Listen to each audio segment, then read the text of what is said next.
The Work of Art in the Age of Mechanical Reproduction by Walter Benjamin, 1936. Our fine arts were developed, their types and uses were established in times very different from the present, by men whose power of action upon things was insignificant in comparison with ours. But the amazing growth of our techniques, the adaptability and precision they have attained, the ideas and habits they are creating, make it a certainty that profound changes are impending in the ancient craft of the beautiful. In all the arts, there is a physical component which can no longer be considered or treated as it used to be, which cannot remain unaffected by modern knowledge and power. For the last 20 years, neither matter nor space nor time has been what it was from time immemorial. We must expect great innovations to transfer the entire technique of the arts, thereby affecting artistic invention itself and perhaps even bring about an amazing change in our very notion of art. Paul Valéry. Preface. When Marx undertook his critique of the capitalistic mode of production, this mode was in its infancy. Marx directed his efforts in such a way as to give them prognostic value. He went back to the basic conditions underlying capitalistic production and through his presentation showed what could be expected of capitalism in the future. The result was that one could expect it not only to exploit the proletariat with increasing intensity, but ultimately to create conditions which would make it possible to abolish capitalism itself. The transformation of the superstructure, which takes place far more slowly than that of the substructure, has taken more than half a century to manifest in all areas of culture the change in the conditions of production. Only today can it be indicated what form this has taken. Certain prognostic requirements should be met by these statements. However, theses about the art of the proletariat after its assumption of power or about the art of classless society would have less bearing on these demands than theses about the developmental tendencies of art under present conditions of production. Their dialectic is no less noticeable in the superstructure than in the economy. It would therefore be wrong to underestimate the value of such theses as a weapon. They brush aside a number of outmoded concepts, such as creativity and genius, eternal value, and mysterious concepts whose uncontrolled and at present most uncontrollable application would lead to the processing of data in the fascist sense. The concepts which are introduced in the theory of art and what follows differs from the most familiar terms in that they are completely useless for the purposes of fascism. They are, on the other hand, useful for the formation of revolutionary demands in the politics of art. 1. In principle, a work of art has always been reproducible. In principle, a work of art has always been reproducible. Man-made artifacts could always be imitated by men. Replicas were made by pupils in practice of their craft, by masters for diffusing their works, and finally by third parties in the pursuit of gain. Mechanical reproduction of a work of art, however, represents something new. Historically, it advanced intermittently and in leaps at long intervals, but with accelerated intensity. The Greeks knew only two procedures of technically reproducing works of art: founding and stamping. Bronzes, terracottas, and coins were the only artworks which they produced in quantity. All others were unique and could not be mechanically reproduced. With the woodcut, graphic art became mechanically reproducible for the first time, long before script became reproducible by print. The enormous change which printing, the mechanical reproduction of writing, has brought about in literature are a familiar story. However, within the phenomenon which we are here examining from the perspective of world history, print is merely a special, through particularly important case. During the Middle Ages, engraving and etching were added to the woodcut. At the beginning of the 19th century, lithograph made its appearance. With lithography, the technique of reproduction reached an essential new stage. This much more direct process was distinguished by the tracing of the design on a stone rather than its incision on a block of wood, or its etching on the copper plate, and permitted graphic art for the first time to put its products on the market, not only in large numbers as hitherto, but also in daily changing forms. Lithography enabled graphic art to illustrate everyday life, and it began to keep pace with printing, but only a few decades after its invention. Lithography was surpassed by photography. For the first time in the process of pictorial reproduction, photography freed the hand of the most important artistic functions which henceforth devolved only upon the eye looking into the lens. Since the eye perceived more swiftly than the hand can draw, the process of pictorial reproduction was accelerated so enormously that it could keep pace with speech. A film operator shooting a scene in the studio captures the image at the speed of the actor's speech. As lithography virtually implied the illustrated newspaper, so did photography foreshadow the sound film. The technical reproduction of sound was tackled at the end of the last century. These convergent endeavors made predictable a situation which Paul Valéry pointed up in his sentence. Just as water, gas, and electricity are brought into our houses from far off to satisfy our needs in response to a minimal effort, so we shall be supplied with visual or auditory images, which will appear and disappear at a simple movement of the hand, hardly more than a sign. Around 1900, technical reproduction had reached a standard that not only permitted it to reproduce all transmitted works of art, and thus to cause the most profound change in their impact upon the public, it also had captured a place of its own among the artistic processes. For the study of this standard, nothing is more revealing than the nature of the repercussions that these two different manifestations, the reproduction of work of art and the art of the film, have had on art in its traditional form. 2. Even the most perfect reproduction of a work of art is lacking in one element, its presence in time and space, its unique existence at the place where it happens to be. This unique existence of the work of art determines the history to which it's subject throughout the time of its existence. This includes the changes which it may have suffered in physical condition over the years, as well as various changes in its ownership. The traces of the first can be revealed only by chemical or physical analysis, which is impossible to perform on reproduction. Changes of ownership are subject to a tradition which must be traced from its situation of the original, The presence of the original is the prerequisite to the concept of authenticity. Chemical analysis of the patina of a bronze can help to establish this, as does the proof that a given manuscript of the Middle Ages stems from an archive of the 15th century.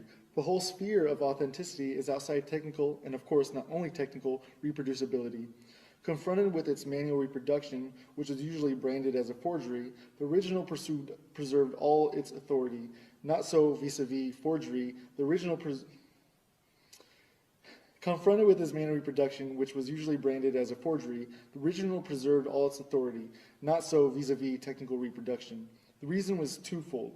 First, process reproduction is more independent of the original than manual reproduction. For example, in photography, process reproduction can bring out those aspects of the original that are unattainable to the naked eye, yet accessible to the lens, which is adjustable and chooses its angle at will.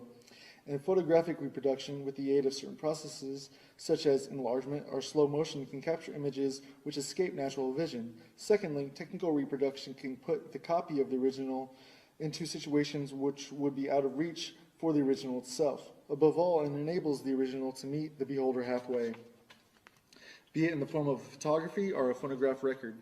The cathedral leaves its locale to be received in the studio of a lover of art. The choral production, performed in the auditorium or in the open air, resounds in the drawing room. The situations into which the product of mechanical reproduction can be brought may not touch the actual work of art, yet the quality of its presence is always depreciated. This holds not only for the artwork, but also, for instance, for a landscape which passes in review before the spectator in a movie. In the case of the art object, a most sensitive nucleus, namely its authenticity, is interfered with, whereas no natural object is vulnerable on that score. The authenticity of a thing is the essence of all that is transmittable from its beginning, ranging from its substantive duration. The authority of a thing is the essence of all that is transmittable from its beginning, ranging from its substantive duration to its testimony to the history which it has experienced. Since the historical testimony rests on its authenticity, the former, too, is jeopardized by reproduction when substantive duration ceases to matter. And what is really jeopardized when the historical testimony is affected is the authority of the object. One might subsume the elimination element in the term aura. One might subsume the eliminated element in the term aura and go on to say that which withers in the age of mechanical reproduction is the aura of the work of art. This is the symptomatic process whose significance points beyond the realm of art. One might generalize by saying The technique of reproduction detaches a reproduced object from the domain of tradition. By making many reproductions, it substitutes a plurality of copies for a unique existence, and in permitting the reproduction to meet the beholder or listener in his own particular situation, it reactivates the object reproduced. These two processes lead to a tremendous shattering of tradition, which is the observed obverse of the contemporary crisis and renewal of mankind. Both processes are intimately connected with the contemporary mass movements. Their most powerful agent is film. Its social significance, particularly in its most positive form, is inconceivable without its destruction, cathartic aspect, that is, the liquidation of the traditional value of the cultural heritage. This phenomenon is most palpable in the great historical films. It extends to ever new positions. In 1927, Abel Gance exclaimed enthusiastically, "Shakespeare, Rembrandt, Beethoven will make films, all legends, all mythologies, and all myths. All founders of religion and the very religions await their exposed resurrection, and the heroes crowd each other at the gate." Presumably without intending it, he issued an invitation to a far-reaching liquidation.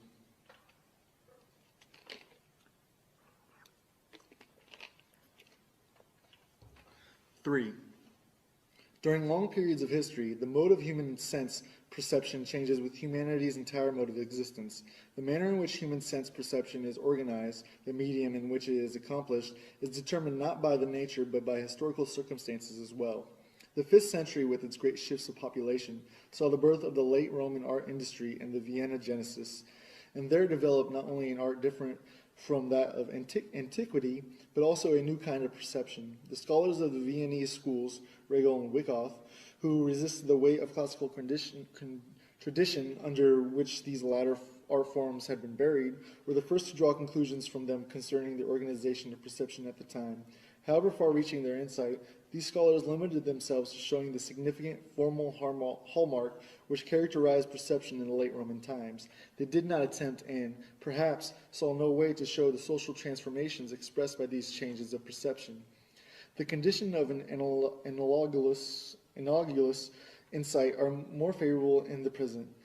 If changes in the medium of contemporary perception can be comprehended as decay of the aura, it is possible to show its social causes. The concept of aura, which has proposed above the reference to historical objects, may usefully be illustrated with reference to the aura of natural ones. We define the aura of the latter as a unique phenomenon of a distance, however close it may be. If, while resting on a summer afternoon, you follow with your eyes a mountain range on the horizon, or a branch which casts its shadow over you, you experience the aura of those mountains, of that branch. This image makes it easy to comprehend the social basis of the contemporary decay of the aura. It rests on two circumstances, both of which are related to the increasing significance of the masses in contemporary life, namely the desire of contemporary masses to bring things closer, spatially and humanly, which is just as ardent as their bent towards overcoming the uniqueness of every reality by accepting its reproduction.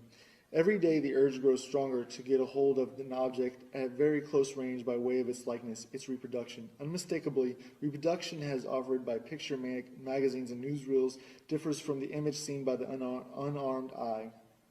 Uniqueness and permanence are as closely linked to the latter as are transistoriness and reproducibility in the former. To pry an object from its shell, to destroy its aura, is the mark of a perception whose sense of the universal equality of things has increased to such a degree that it extracts it even from a unique object by means of reproduction.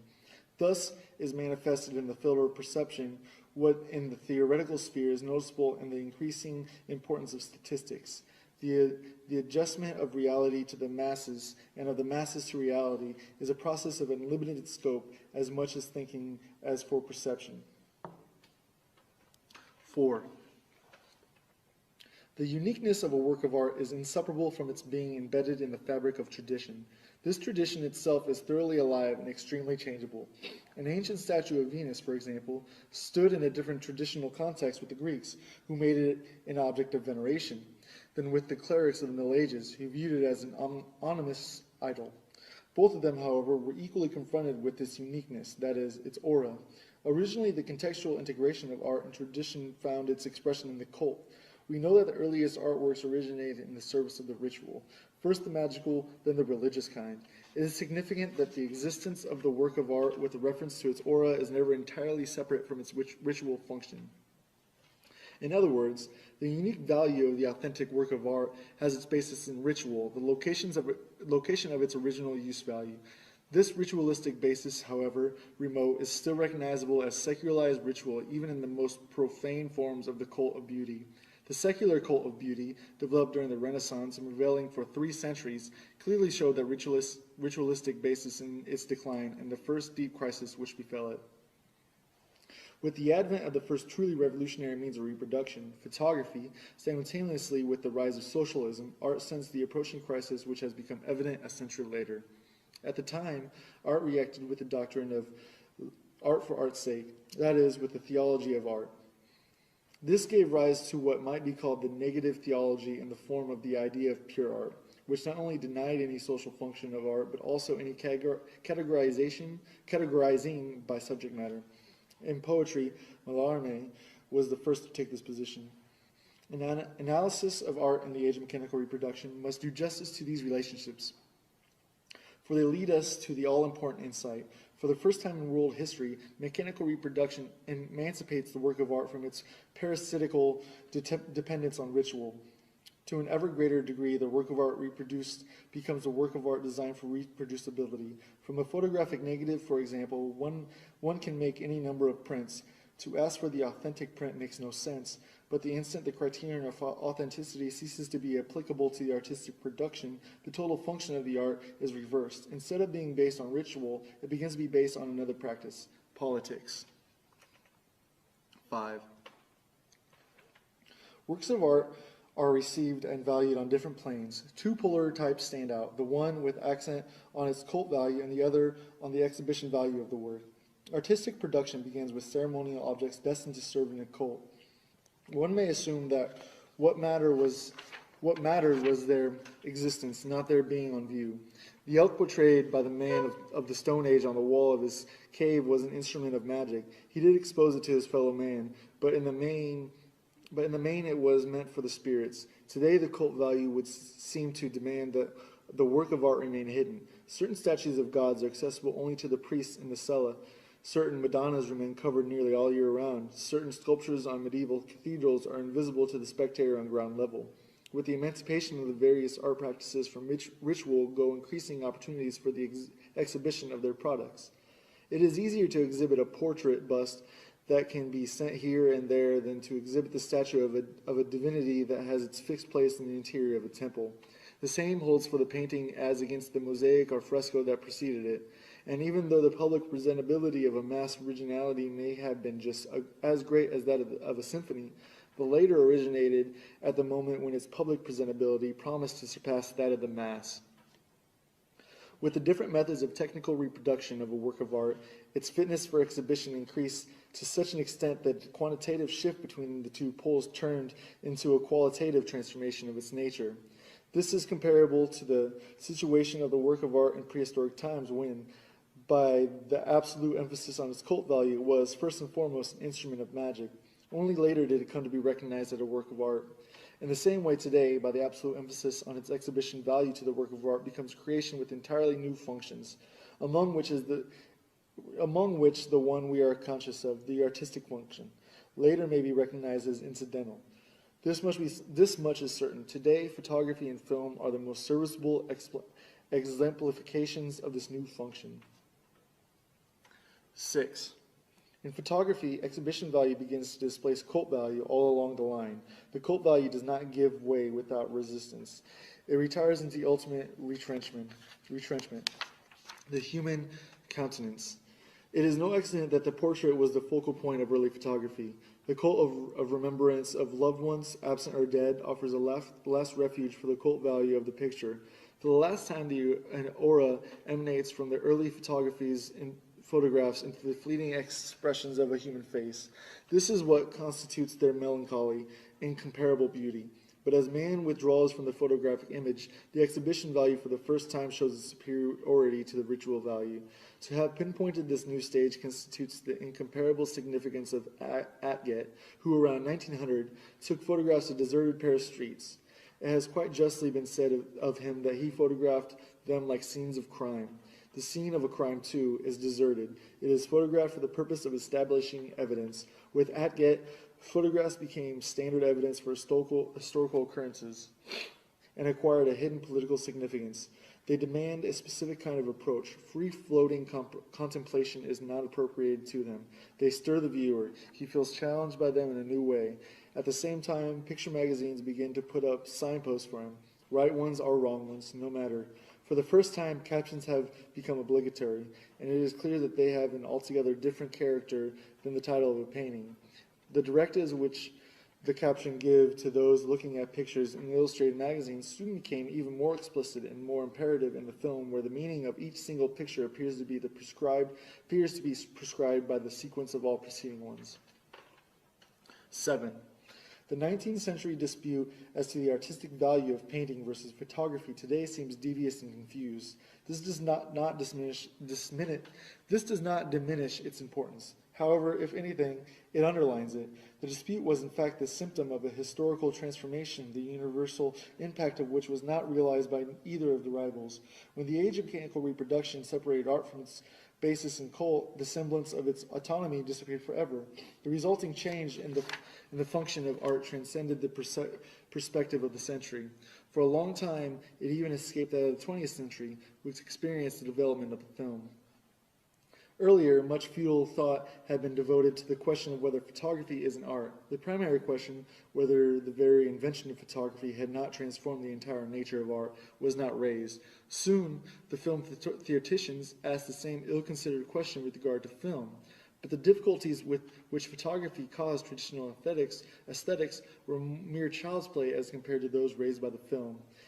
Whence the insensitive and forced character of early theories of the film. Abel Gance, for instance, compares the film with hieroglyphics. Here, by a remarkable regression, we have come back to the level of expression of the Egyptians. Pictorial language has not yet matured because our eyes have not yet adjusted to it. There is yet insufficient respect for insufficient cult of what is expressed. Or, in the words of Sven Mars, what art has been granted to a dream more poetical and more real at the same time. Approached in this fashion, the film might represent an incomparable means of expression. Only the most high-minded persons in the most perfect and mysterious moments of their lives should be allowed to enter its ambience. Alexander Arnault concludes his fantasy about the silent film with the question, do not all the bold descriptions we have given amount to the definition of prayer? It is instructive to note how their desire to class the film among the arts forces these theoreticians to read ritual elements into it with a striking lack of discretion. Yet when these speculations were published, films like L'Opinion Publique and The Gold Rush have already appeared. This, however, did not keep Abel Gance from adducing hieroglyphics for purposes of comparison, nor Severin Mars from speaking of the film as one might speak of paintings by Fra Angelico. Characteristically, even today, ultra-reactionary authors give the film a similar contextual significance, if not an outright sacred one, then at least a supernatural one. Commenting on Marx Reinhold's film version of A Midnight Summer's Dream, Werfel states that undoubtedly it was the sterile copying of the exterior world with its streets, interiors, railroad stations, restaurants, motor cars, and beaches, which until now had obstructed the elevation of the film to the realm of art. The film has not yet realized its true meaning, its real possibilities. These consist in the unique faculty to express by natural means, and with incomparable persuasiveness, all that is fairy-like, marvelous, supernatural.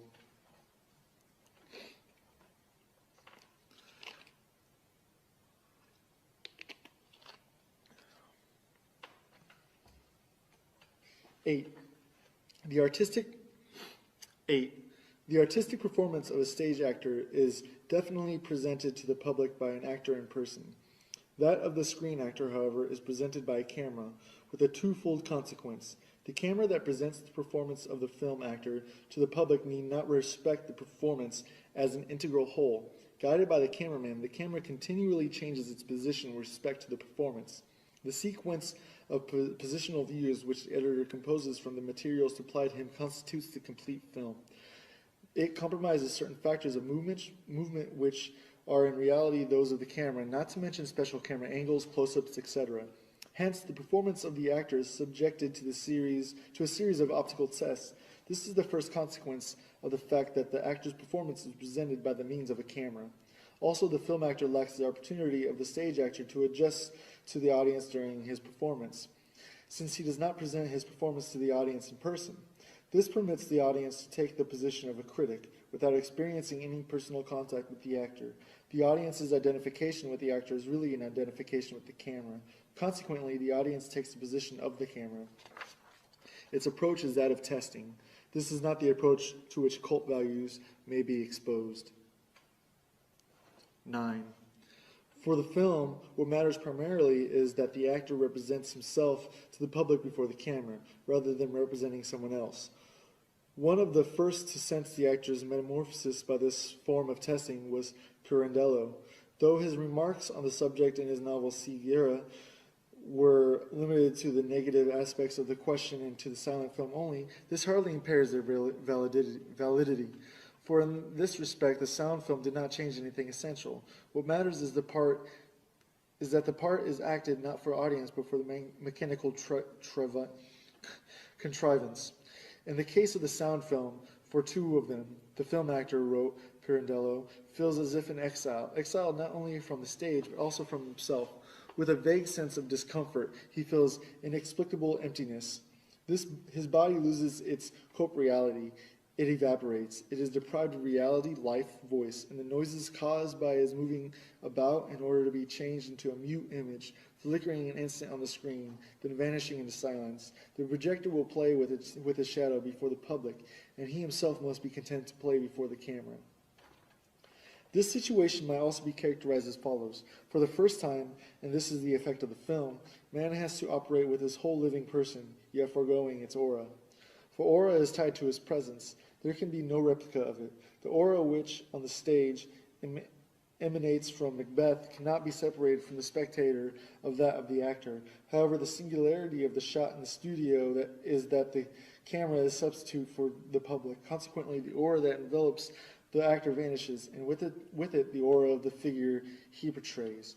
It is not surprising that it should be dramatists such as Pirandello, who, characterizing the film, inadvertently touches on the very crisis in which we see in theater. Any thorough study proves that there is indeed no greater contrast than that of the stage play to a work of art that is completely subject or, like the film, founded in mechanical reproduction. Experts have long recognized that in the film, the greatest effects are almost always obtained by acting as little as possible. In 1932, Rudolf Arnheim saw the latest trend in treating the actor as a stage prop chosen for its characteristic and inserted as at the proper place. With this idea, something else is closely connected. The stage actor identifies himself with the character of his role. The film actor very often is denied this opportunity. His creation is by no means all of a piece. It is composed of many separate performances.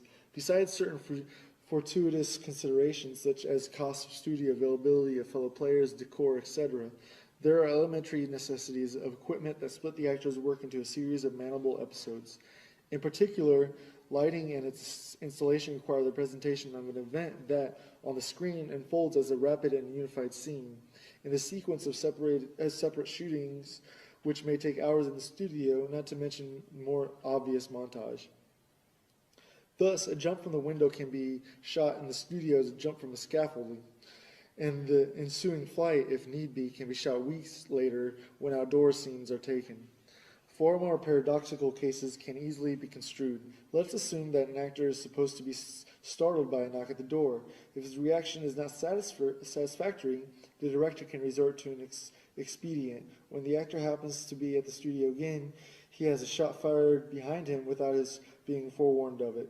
The frightened reaction can be shot now and be cut into the screen version. Nothing more strikingly shows that art has left the realm of the beautiful semblance, which so far had been taken to be the only sphere where art could thrive.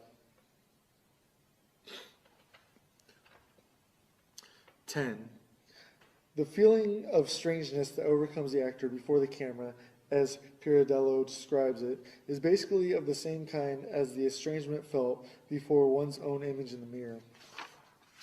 But now the reflected image has become separable, transmutable, and where is it transported? Before the public. Never for a moment does the screen actor cease to be conscious of this fact. While facing the camera, he knows that ultimately he will face the public, the consumers who constitute the market. This market, where he offers not only his labor but also his whole self, his heart and soul, is beyond his reach. During the shooting, he has as little contact with any article made in the factory. This may contribute to the oppression, that new anxiety which, according to Pirandello, grips the actor before the camera. The film responds to the shriveling of the aura with an artificial buildup of the personality outside the studio. The cult of the movie star, fostered by the money of the film industry, preserves not the unique aura of the person, but the spell of the personality, the phony spell of a commodity. So long as the movie maker's capital sets the fashion, as a rule, no other revolutionary merit can be accredited to today's film than the promotion of a revolutionary criticism of traditional concepts of art. We do not deny that in some cases today's films can also promote revolutionary criticism of social conditions, even of the distribution of property. However, our present study is no more significantly concerned with this than is the film production of Western Europe. It is inherent in the technique of the film as well as that of sports that everybody who witnesses its accomplishments is somewhat of an expert.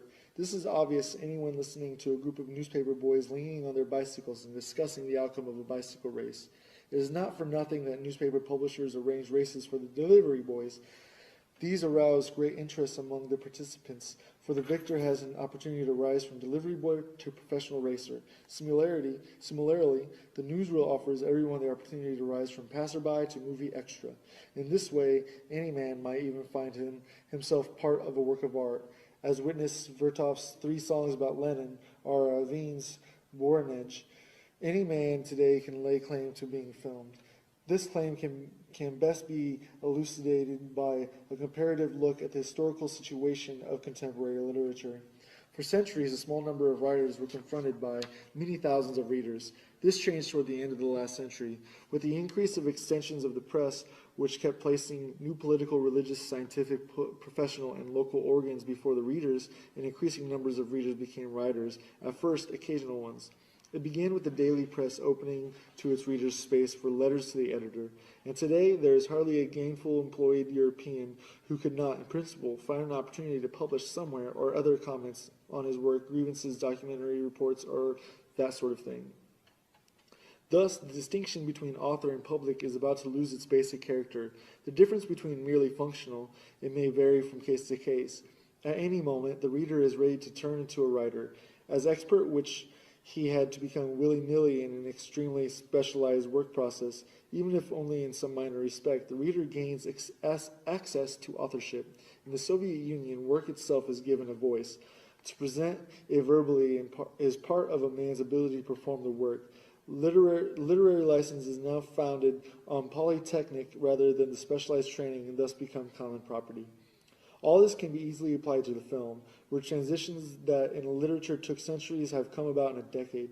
In cinematic practice, particularly in Russia, this changeover has partially become established reality. Some of the players whom we meet in Russia films are not actors in our sense, but people who portray themselves, and primarily in their own work process. In Western Europe, the capitalistic exploitation of the film denies consideration to modern man's legitimate claim to being reproduced. Under these circumstances, the film industry is trying hard to spur the interest of the masses through illusion-promoting spectacles and dubious speculations. 11. The shooting of a film, especially of a sound film, affords a spectacle unimagined anywhere and any time before this. It presents a process in which it is impossible to assign to a spectator a viewpoint which would exclude from the actual scene such extraneous accessories as camera equipment, lighting machinery, staff assistants, etc., unless his eye were on a line parallel with the lens. This circumstance, more than any other, renders superficial and insignificant any possible similarity between a scene in the studio and one on stage. In the theater, one is well aware of the place from which the play cannot immediately be detected as illusionary. There is no such place for the movie scene that is being shot. Its illusionary nature is that of a second degree, the result of cutting. That is to say, in the studio, the mechanical equipment has penetrated so deeply into reality that its pure aspect freed from the foreign substance of equipment is the result of a special procedure, namely the shooting by the specially adjusted camera and the mounting of the shot together with other similar ones. The equipment-free aspect of reality here has become the height of artifice. The sight of immediate reality has become an orchard in a land of technology. Even more revealing is the comparison of these circumstances, which differ so much from those of the theater, with the situation in painting. Here the question is, how does the cameraman compare to the painter? To answer this, we must take recourse to analogy with a surgical operation. The surgeon represents the polar opposite of the magician. The magician heals a sick person by the laying on of hands. The surgeon cuts into the painter's body. The magician maintains a natural distance between the patient and himself, though he reduces it very slightly by the laying on of hands. He greatly increases it by virtue of his authority. The surgeon does exactly the reverse. He greatly diminishes the distance between himself and the patient by penetrating into the patient's body and increases it but little by the caution with which his hand moves among the organs. In short, in contrast to the magician, who is still hidden in the medical practitioner, the surgeon, at the decisive moment, abstains from facing the patient man to man. Rather, it is through the operation that he penetrates into him. Magician and surgeon compare to painter and cameraman. The painter maintains in his work a natural distance from reality. The cameraman penetrates deeply into its web. There is tremendous difference between the pictures they obtain. That of the painter is a total one. That of the cameraman consists of multiple fragments which are assembled under a new law. Thus, for contemporary man, the representation of reality by the film is incomparably more significant than that of the painter, since it offers, precisely because of the thoroughgoing permeation of reality with mechanical equipment, an aspect of reality which is free of all equipment, and that is what one is entitled to ask from a work of art. 12. Mechanical reproduction of art changes the reaction of the masses towards art. The reactionary attitude towards a Picasso painting changes into the progressive reaction towards a Chaplin movie. The progressive reaction is characterized by the direct, immediate fusion of visual and emotional enjoyment with the orientation of the expert. Such fusion is of great social significance. The greater the decrease in the social significance of an art form, the sharper the distinction between criticism and enjoyment by the public. The conventional is uncritically enjoyed, and the truly new is criticized with aversion. With regard to the screen, the critical and the receptive attitudes of the public coincide. The decisive reason for this is that individual reactions are predetermined by the mass audience response they are about to produce, and this is nowhere more profound than in the film. The moment these responses become manifest, they control each other. Again, the comparison with painting is fruitful. A painting has always had an excellent chance to be viewed by one person or by a few. This simultaneous contemplation of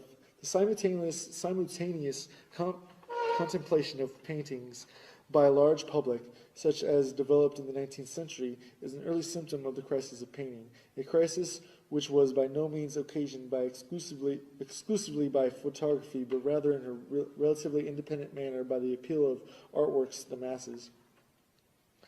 Painting simply is in no position to present an object for simultaneous collective experience, as it was possible for architecture at all times, for the epic poem in the past, and for the movie today.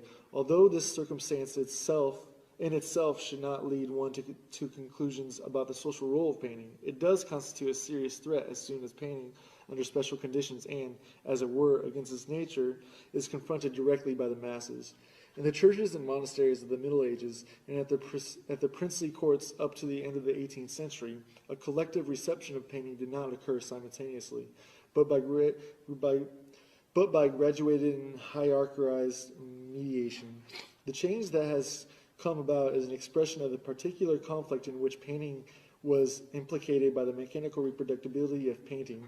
Although paintings began to be publicly exhibited in galleries and salons, there was no way for the masses to organize and control themselves in their reception. Thus, the same public which responds in a progressive manner towards a grotesque film is bound to respond in a reactionary manner to the surreal. 13. The characteristic of the film lie not only in the manner in which man presents himself to mechanical equipment, but also in the manner in which, by means of his apparatus, man can represent his environment. A glance at occupational psychology illustrates the testing capacity of the equipment. Psychoanalysts illustrates it in a different perspective. The film has enriched our film of perception with methods which can be illustrated by those of Freudian theory. 50 years ago, a slip of the tongue passed more or less unnoticed. Only exceptionally may such a slip have revealed dimensions of depth in a conversation which had seemed to be taking its course on the surface. Since the psychopathology of everyday life, things have changed. This book isolated and made analyzable things which had heretofore floated along unnoticed in the broad stream of perception. For the entire spectrum of optical and now also acoustical perception, the film has brought about a singular deepening of a perception. It is only an obverse of this fact that behavior items shown in a movie can be analyzed much more precisely and from more points of view than those presented on paintings or on the stage. As compared with painting, film behavior lends itself more readily to analysis because of its incomparably more precise statement of the situation. In comparison with the stage scene, the film behavior item lends itself more readily to analysis because it can be isolated more easily. This circumstance derives its chief importance from its tendency to promote a mutual penetration of art and science. Actually, of a screen behavior item which is neatly brought out in a certain situation, like a muscle of a body, it is difficult to say which is more fascinating, its artistic value or its value for science. To demonstrate the identity of the artistic and scientific uses of photography, which heretofore usually were separated, will be one of the revolutionary functions of the film. By close-ups of the things around us, by focusing on hidden details of familiar objects, by exploring commonplace milieus under the ingenious guidance of the camera, the film, on the one hand, extends our comprehension of the necessity which rule our lives. On the other hand, it manages to assure us of an immense and unexpected field of action. Our taverns and our metropolitan streets, our offices and furnished rooms, our railroad stations and our factories appear to have us locked up hopelessly. Then came the film and burst this prison world asunder by the dynamite of the 10th of a second, so that now, in the midst of its far-flung ruins and debris, we calmly and adventurously go traveling.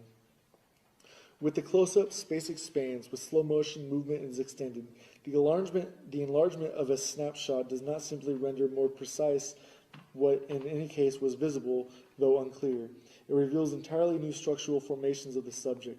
So too, slow motion not only presents familiarity qualities of movement, but reveals in them entirely unknown ones, which, far from looking like retarded rapid movements, given the effects of singularity gliding, floating supernatural motions. Evidently, a different nature opens itself to the camera that opens to the naked eye, if only because an unconsciously penetrated space is substituted for a space consciously explored by man. Even if one has a general knowledge of the way people walk, one knows nothing of a person's posture during the fractional second of a stride. The act of reaching for a lighter or a spoon is familiar routine, yet we hardly know what really goes on between hand and metal, not to mention how this fluctuates with our mood. Here the camera intervenes with the resources of its lowering and liftings, its interpretations and isolations, its extensions and accelerations, its enlargements and reductions. The camera introduces us to unconscious optics as does psychoanalysts to unconscious impulses. 14. One of the foremost tasks of art has always been the creation of a demand which could be fully satisfied only later. The history of every art form shows critical epochs in which a certain art form aspires to effects which could be fully obtained only with a changed technical standard, that is to say, a new art form. The extravagancies and crudities of art which thus appear, particularly in the so-called decadent epochs, actually arise from the nucleus of its rich historical energies. In recent years, such barbarisms were abundant in Dadaism.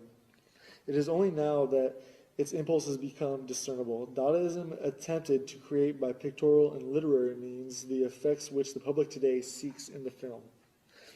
Every fundamentally new, pioneering creation of demand will carry beyond its goal. Dadaism did so to the extent that it sacrificed the market value which are so characteristic of the film in favor of higher ambitions, though of course it was not conscious of such intentions as here described. The Dadaists attach much less importance to the sales value of their work than to its uselessness for contemplative immersion. The studied degradation of their material was not the least of their means to achieve this uselessness. Their poems are word salad, containing obscenities and every imaginable waste product of language. The same is true of their paintings, on which they mount buttons and tickets. What they intended and achieved was a relentless destruction of the aura of their creations, which they branded as reproductions with the very means of production. Before a painting of Arps or a poem by August Stram, it is impossible to take time for contemplation and evaluation as one would before a canvas of Darien or a poem by Rilke. In the decline of middle-class society, contemplation became a school for asocial behavior. It was countered by distraction as a variant of social conduct. Dadaistic activities actually assured a rather vehement distraction by making works of art the center of scandal. One requirement was foremost, to outrage the public. From an alluring appearance or persuasive structure of sound, the work of art of the Dadaists became an instrument of ballistics. It hit the spectator like a bullet, happened to him, thus acquiring a tactile quality.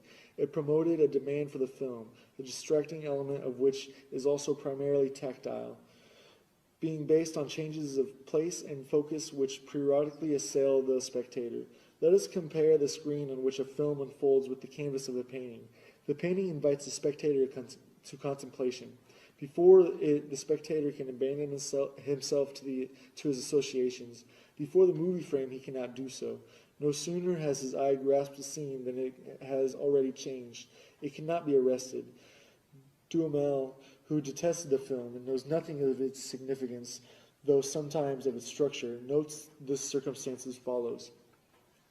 I can no longer think what I want to think. My thoughts have been replaced by moving images. The spectator's process of association in view of these images is indeed interrupted by their constant sudden change. This constitutes the shocked effect of the film, which, like all shocks, should be cushioned by heightened presence of mind. By means of its technical structure, the film has taken the physical shock effect out of the wrappers in which Dadaism had, as it were, kept it inside the moral shock effect.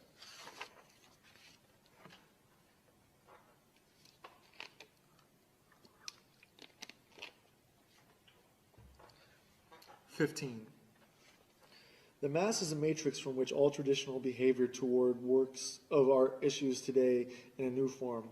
Quantity has been transmuted into quality. The greatly increased mass of participants has produced a change in the mode of participation. The fact that the new mode of participation first appeared in a disputable form must not confuse the spectator, yet some people have launched spirited attacks against precisely this superficial aspect. Among these, Duhamel has expressed himself in the most radical manner. What he objects to most is the kind of participation which the movie elicits from the masses. Duhamel calls the movie a pastime for helots, a diversion for the uneducated, wretched, worn-out creatures who are consumed by their worries, a spectacle which requires no concentration and proposes no intelligence, which kindles no light in the heart and awakens no hope other than the ridiculous one of someday becoming a star in Los Angeles. Clearly, this is at bottom the same ancient lament that the masses seek distraction, whereas art demands concentration from the spectator. That is a commonplace. The question remains whether it provides a platform for the analysis of the film. A closer look is needed here. Distraction and concentration form polar opposites, which may be stated as follows. A man who concentrates before a work of art is absorbed by it. He enters into this work of art the way legend tells of the Chinese painter when he reviewed his finished painting.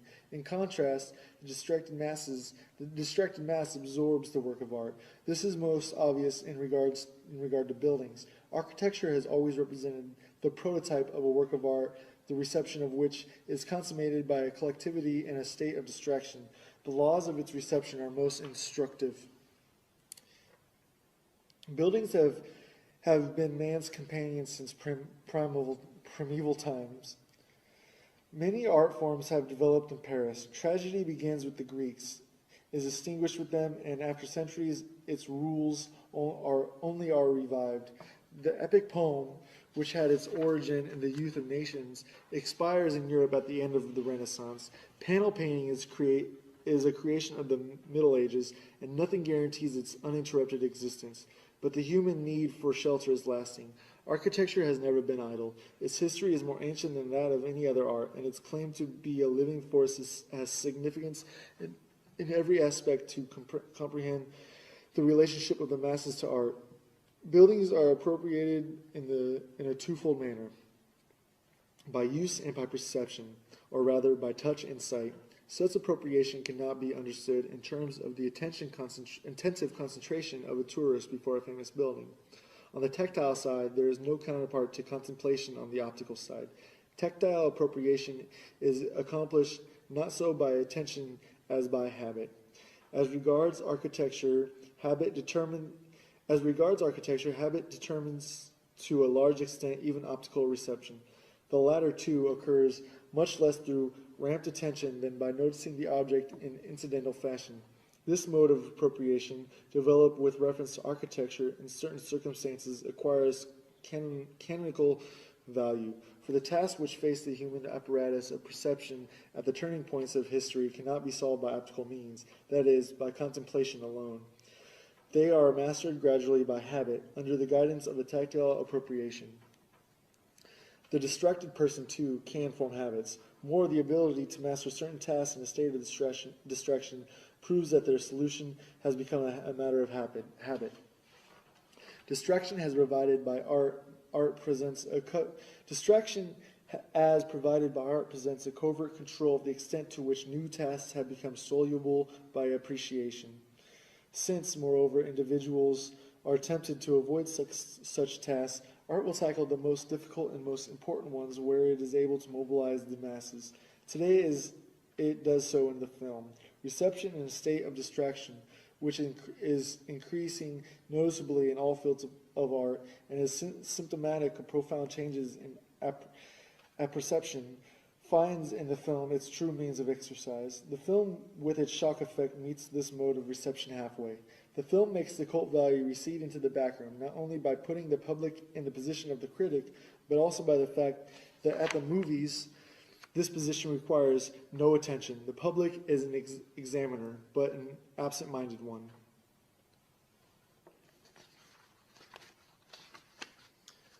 Epilogue. The growing proletarialization of modern man and the increased formation of masses are two aspects of the same process. Fascism attempts to organize the newly created proletarian masses without affecting the property structures which the masses strive to eliminate. Fascism sees its salvation in giving these masses not their right, but instead a chance to express themselves. The masses have a right to change property relations. Fascism seeks to give them an expression while preserving property. The logical result of fascism is the introduction of aesthetics into political life. The violation of the masses, whom fascism, with its Führer cult, forces to their knees, has its counterpart in the violation of the apparatus which it presses into the production of ritual values. All efforts to render political aesthetics